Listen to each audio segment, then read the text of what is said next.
I'm Haley Holowinski, and I'm here to talk to you about the 7 soft skills that are required to make a business practice and work well.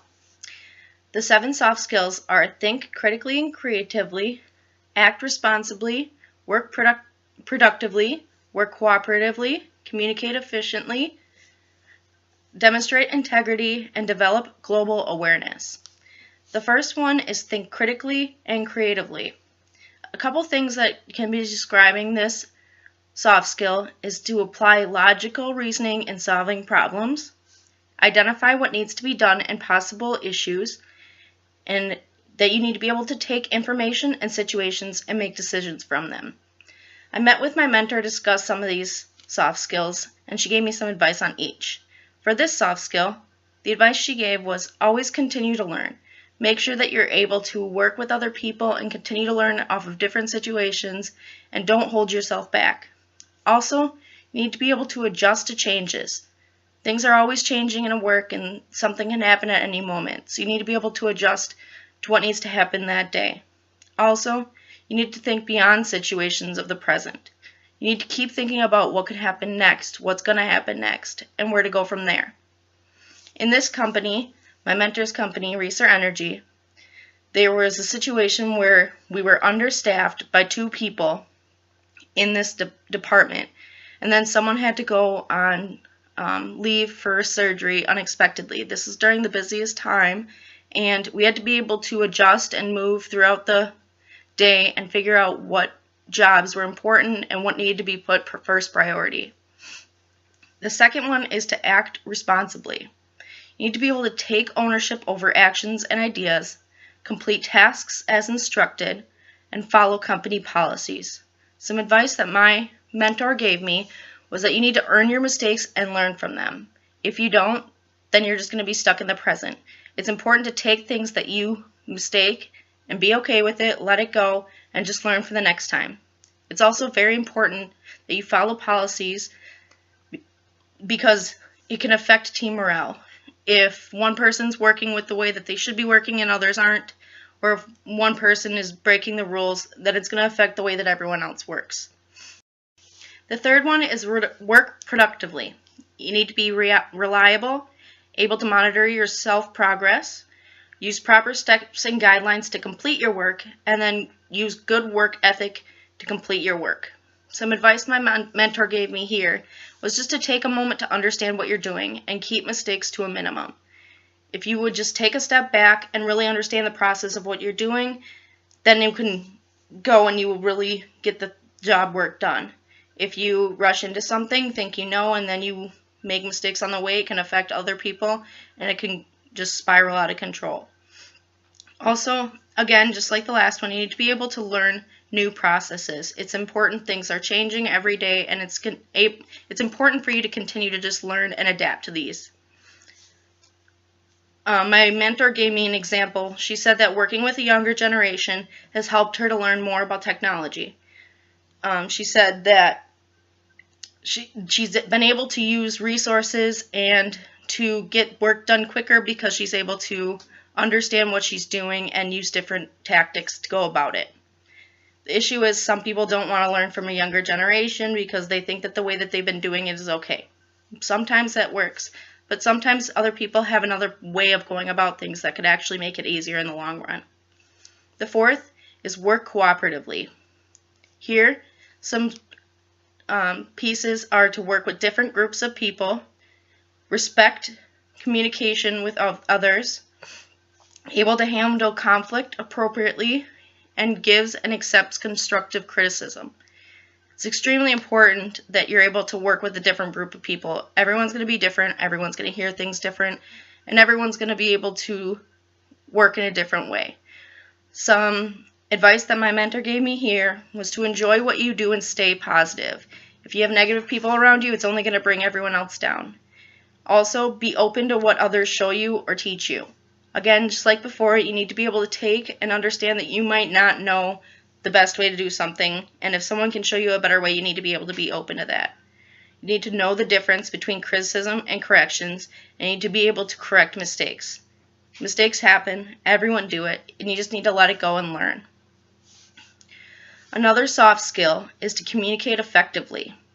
Use proper grammar and language, write and speak clearly, understand appropriate verbal and nonverbal cues, and work without bias or judgments. Some advice my mentor gave me here was to verbalize issues. If you have a problem with something, whether it be work-related or a person or anything like that, you need to be able to verbalize it. Nothing can be changed if you don't talk about it. It's only going to create a more negative environment for yourself and hinder those around you. Also, understand that people read and hear things differently. What you might take as a nice way of putting something, someone might read it as you're upset. Be okay with that and understand that it just might not come across the same to everyone. Also, be in the moment and listen when someone is talking to you. Sometimes work can be very hectic and busy, but you need to be able to take and respect the person who's around you and show them that you're actually listening. If you're off working on your computer while someone's trying to talk to you, it can be extremely disrespectful and they can feel unheard. Something that happens within our company is we do a lot of communication with stores in our corporate office. A big level of communication that we use is email. This is something where you can see that someone can read something a different way than what you meant it to be. And you need to be able to take a moment and explain them. Don't be offended by what you read if you're the one reading it a different way, and don't be defensive if someone takes it a different way. This is just the way that it is, and like I said, people read things differently, and it's never under a negative intent. And if it is, that needs to be able to be addressed. Demonstrate integrity. Demonstrate both ethical and professional behavior, acknowledge policies, and respect for everyone and everything around you. This comes to being a team player. You need to be able to show them that you respect them, their time, their work, and you can't just look out for yourself. It's all about being a team. It's important to keep the expectations at the same level. You can't just make an exclusion for one person if they do something wrong and another person gets punished. It's not fair, and you need to keep a level field so that everyone feels like they are being heard and respected. Lastly, develop global awareness. You need to respect cultural differences and understand their effect. Also, you need to understand the significance of global economies. What we do at Reser Energy is, and we work with oil. That could be across the country, it can be different countries, it can be anything. And you need to be able to understand that not everyone's the same. That's a great part of our country, and that's a great part of everything at work and just working with other people, is that no one thinks the same way and no one has the same thoughts, and everyone's different. So you need to be able to respect that. You also need to not judge people on their practices. Again, people think differently, and it's extremely important to show that there's no judgment. A couple different practices in other countries that are kind of interesting is Japan gives business cards with both hands, and don't write on the card or play with it because it shows disrespect. In this business, we work with a lot with different vendors and different people, and they're always constantly giving their business cards, and people are oftentimes writing on their cards or writing phone numbers or different things like that. And in that culture, that would be a form of disrespect. Also, in Belgium, using an air kiss is their way of greeting versus our handshakes. Also, not doing this and also doing it in the wrong order, where they go right cheek, left cheek, then right cheek, would be a form of disrespect. It's just important to understand who you're working with and different things that they could find disrespectful, because everyone in the long run just wants to be respected and to be able to get the job done. Something that our company exhibits is they give a floating holiday to all employees, all full-time employees. This is in effect because it gives people who wouldn't get off the normal holidays, Christmas, Thanksgiving, things like that. If they have a custom holiday, they can use it.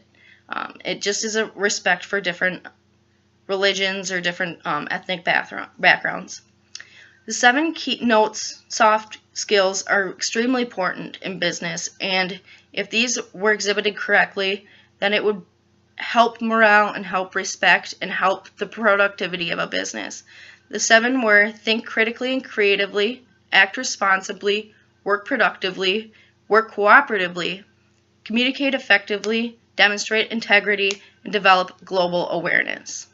If you show these signs in a business, it will create a much more positive environment and help the workflow.